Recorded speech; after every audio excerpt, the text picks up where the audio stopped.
Hello, everyone. Hope you enjoyed your spring break.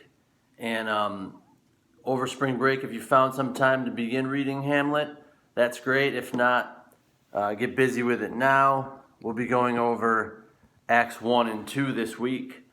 The bell work for this morning was to respond to what Hamlet means in Act 2 when he says, but I have that within which passes show.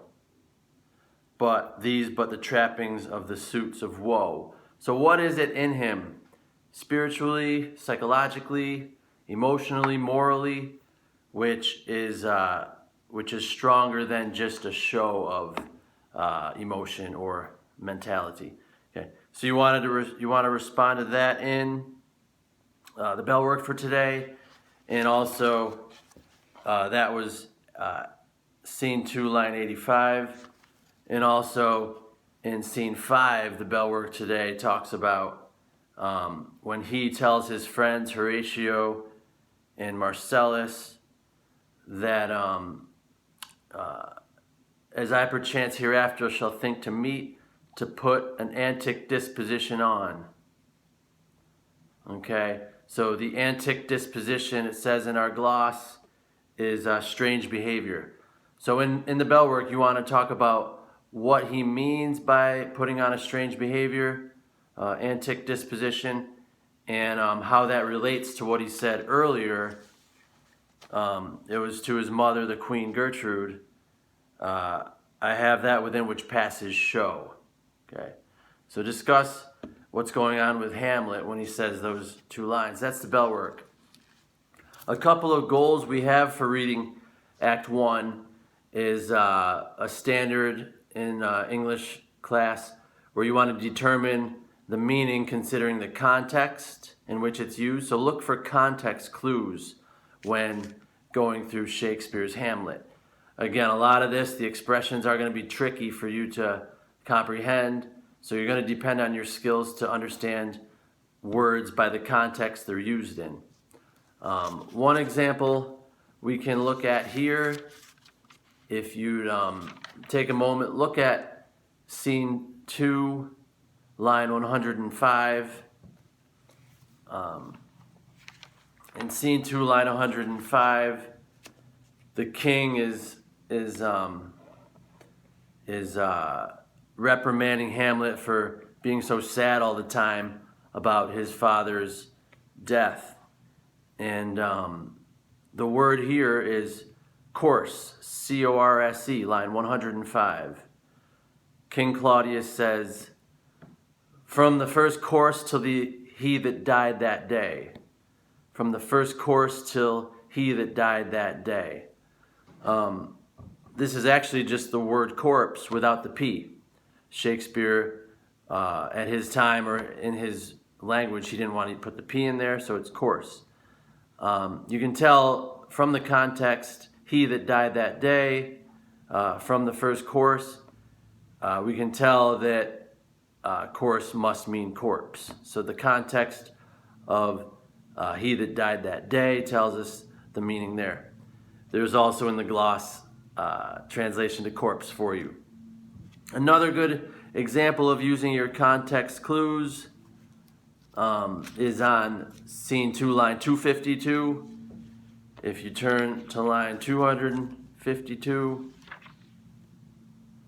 some of you may already be familiar with this term. Many of you might not. What does the word twixt mean? Twixt or betwixt.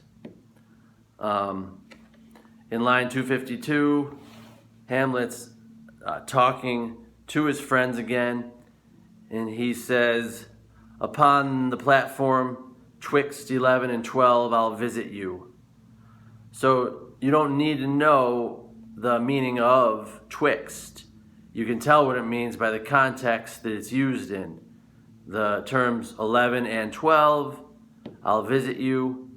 Upon the platform twixt 11 and 12, I'll visit you. We can gather that he means between 11 and 12. Okay?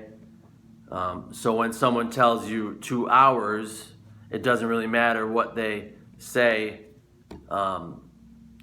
to tell you the time. The twixt just means between, okay? Good. So we'll look at one other skill that you want to pick up from reading Shakespeare's Hamlet. This is one we used a lot of earlier in the year. It's to tell when what someone says explicitly is actually implying a bigger meaning. So you have to distinguish when someone's explicit statement implies something else, okay? This is, again, very important in Shakespeare because his characters are tricky, lying, deceitful, a lot of times crazy, manipulative, political people. Just like politicians and psychologically complex or crazy people in real life don't always say what they mean, but they have a lot of implied, loaded meaning in what they say. So does Shakespeare.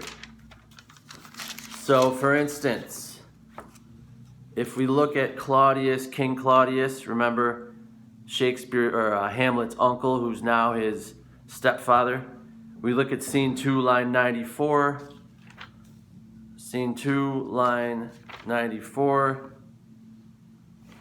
Again, he's ragging on Hamlet for walking around gloomy all the time, and he has a whole line of statements to Hamlet from line 87 to line 117, basically calling him a punk, a wimp, a coward, bleep, right?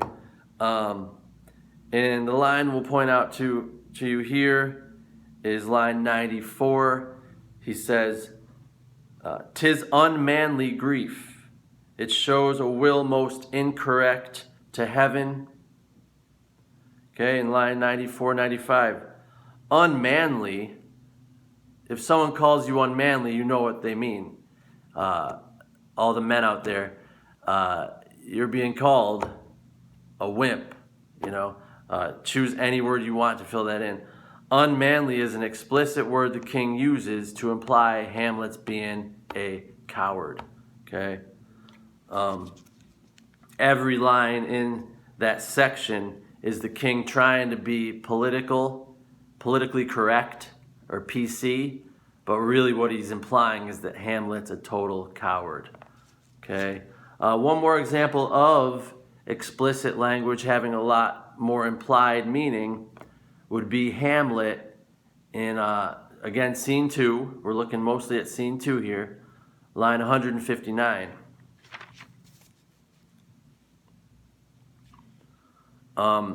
This is a pretty common phrase that's used.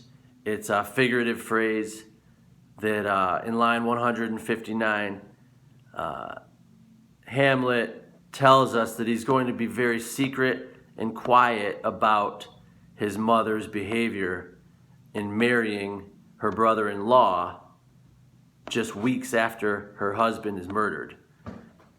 Again, Hamlet is so upset by this. We'll talk more about this throughout the play. He's so upset that his mother has gone and remarried quickly. And the phrase he uses in line 159 is, "But break my heart, for I must hold my tongue." But break my heart, for I must hold my tongue. Many of you already know what it means to say I must hold my tongue. Explicitly, you know, you hold on to your tongue, not in this germophobia of pandemic we have, don't touch your mouth or your face. But what it implies is he's going to be what? If he holds his tongue, he must be quiet, silent. Don't say a word. Okay? So, again, that's an instance where you really need to use your skills at determining implied meaning from what's explicitly said. And we know, we'll talk way more later about this, We know that Hamlet is going to be quiet on the issue of his mother's promiscuity, going straight to bed with her brother-in-law quickly after her husband is murdered.